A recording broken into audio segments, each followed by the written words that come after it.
Hi hello നമസ്കാരം. AB സ്റ്റുഡിയോയുടെ മറ്റൊരു വീഡിയോയിലേക്ക് എല്ലാവർക്കും സ്വാഗതം. ഇതൊരു സൺഡേ സ്പെഷ്യൽ വ്ളോഗാണ്. എനിക്ക് വളരെ സ്പെഷ്യലായ ഒരു ദിവസമാണ്. അപ്പം ഞാനൊരു സ്പെഷ്യൽ വ്ളോഗ് എന്ന് പറഞ്ഞു എന്നേ ഉള്ളൂ. അപ്പം ഞങ്ങൾ ഹൈലൈറ്റ് മാളിലോട്ട് വന്നതാണ്. ഞാനും ഹസ്ബൻഡും മോളും ഹസ്ബൻഡിൻ്റെ അമ്മയും കൂടിയാണ് വന്നിട്ടുള്ളത്. അങ്ങനെ ഒരു ഞങ്ങൾ കുറേ പ്രാവശ്യം വന്നിട്ടുള്ളതാണ്. പക്ഷേ എന്നാലും ഇങ്ങനെ കാഴ്ചകളും കാര്യങ്ങളൊക്കെ മോൾക്ക് ഭയങ്കര ഇഷ്ടമുള്ളതായതുകൊണ്ട് നമ്മൾ വന്നതാണ്. അപ്പം അതിൻ്റെ കൂട്ടത്തിൽ ചെറിയൊരു മസാജൊക്കെ ചെയ്യാമെന്ന് വിചാരിച്ചു. ഡെലിവറി കഴിഞ്ഞത് പിന്നെ ഭയങ്കര ശരീരം വേദന, നടുവ് വേദന, അങ്ങനത്തെ കുറേ ബുദ്ധിമുട്ടുകളും കാര്യങ്ങളൊക്കെ ഉണ്ട്. അപ്പം എന്തായാലും മോളിലൊക്കെ വരുമ്പോൾ അല്ലേ അങ്ങനെ മസാജോ കാര്യങ്ങളൊക്കെ ചെയ്യാൻ പറ്റുള്ളൂ. ഞാനെന്നിട്ട് പറയുന്നുണ്ടായിരുന്നു ഈ ഒരു മെഷീൻ വീട്ടിലോട്ട് വാങ്ങി വെച്ചാൽ നന്നായിരുന്നു എന്നുള്ളത്. നല്ലൊരു റിലീഫൊക്കെ കിട്ടി. അങ്ങനെ പിന്നെ അവളെ ഹാപ്പിയാക്കാൻ വേണ്ടിയിട്ടുള്ള ശ്രമങ്ങളായിരുന്നു. അവൾക്ക് കുറേ നേരം നമ്മൾ എടുക്കുമ്പോൾ വാശിയാണ്. പിന്നെ കുറേ നേരം തന്നെ നടക്കണം.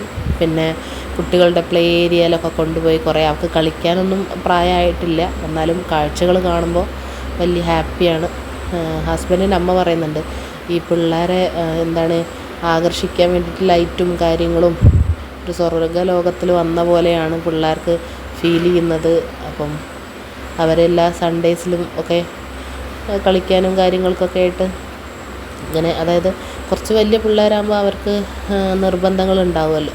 കുഞ്ഞു പിള്ളേരെ നമുക്ക് പിന്നെ എടുത്തുകൊണ്ട് നടന്നാൽ മതിയല്ലോ. അവൾ കുറച്ചും കൂടി വലുതാവട്ടെ എന്ന് ഞാൻ പറഞ്ഞിട്ടുണ്ട്. പിന്നെ പപ്പ ഇത് തന്നെ സൺഡേ എല്ലാ സൺഡേയും ഇവളെയും കൊണ്ട് വരേണ്ട അവസ്ഥയാവും. പിന്നെ എൻ്റെ അനിയൻ വർക്ക് ചെയ്യുന്നത് ഇവിടെ ഹൈലൈറ്റ് മാളിലാണ്. അപ്പം പപ്പ കൊണ്ടുപോയില്ലെങ്കിൽ മാമനോടായിരിക്കും പിന്നെ അവൾ ഇപ്പം തന്നെ വാശിയാണ്, ഭയങ്കര വാശിയാണ്. തന്നെ നടക്കണം, അവിടെ ഇരിക്കുക, മുട്ടിലിഴയുക, അങ്ങനെയൊക്കെയാണ്. പിന്നെ ഞങ്ങൾ ഒരു 12:45 1 മണിയൊക്കെ ആയപ്പോൾ ആണ് എത്തിയിട്ടുള്ളത്. അപ്പോൾ അവിടെ നിന്ന് ഭക്ഷണമൊക്കെ കഴിച്ചിട്ട് ബാക്കി വിശേഷങ്ങൾ പറയാമെന്ന് വിചാരിച്ചു. അവൾക്കിങ്ങനെ നോൺ വെജും കാര്യങ്ങളൊന്നും ഞാൻ കൊടുത്തു തുടങ്ങിയിട്ടില്ല. അതുകൊണ്ട് ജസ്റ്റ് ഒരു ദോശ കൊടുത്തിട്ടുണ്ട്. പക്ഷേ എരിവൊക്കെ കഴിക്കാൻ ഭയങ്കര ഇഷ്ടമാണ്. അപ്പോൾ ചട്നി കൂട്ടി കൊടുക്കുമ്പോഴാണ് കഴിക്കുന്നുള്ളൂ, അല്ലാതെ കഴിക്കുന്നുണ്ടായിരുന്നില്ല. ഞങ്ങളാണെങ്കിൽ നൂഡിൽസും ഫ്രൈഡ് റൈസൊക്കെയാണ് വാങ്ങിയിട്ടുള്ളത്. പിന്നെ ഒരു ബബിൾ ടീ വാങ്ങിയായിരുന്നു.